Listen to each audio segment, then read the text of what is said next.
dễ dòng đĩa để tua khẩu tu bát thiên mỹ thi mi sát thảo thu mi Reverend Dr. Van Jin Thang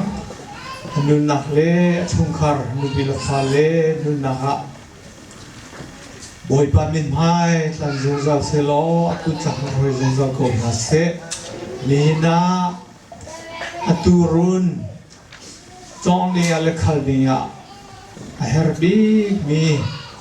athiang van chung pathian sinin ordination translate te na pu chang nuwa bati union of Victoria ne the pin la pina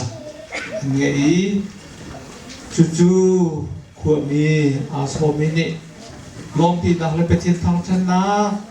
kan tu ti ga hin hi ka chok mi di lak zong kan lo mi an cha tha kan jam chu cha ni hina hi ban tu long na pathian mai ka tu mi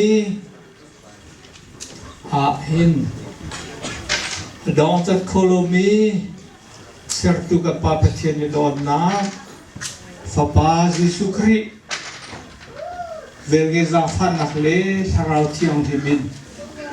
la pray na hum bi nak le chu chu ban lu dia te chu Reverend Jin Thang in chung khar chung asise ni na hi lom na rai thoi na ka ate khomi thong thabia a hom ni le ni ka lom na ka ra chu pi sa cham ba bom mi kan di la chung a hin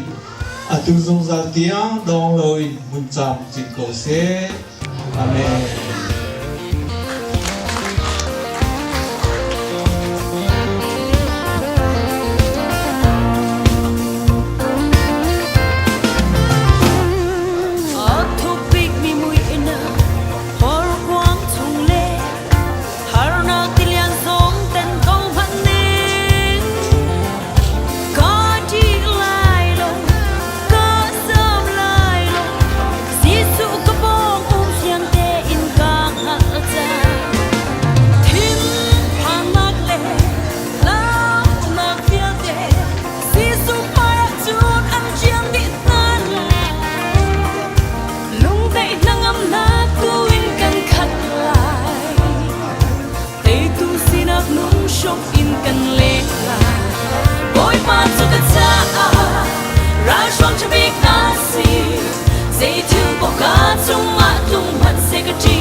Để sống ăn lâu đi là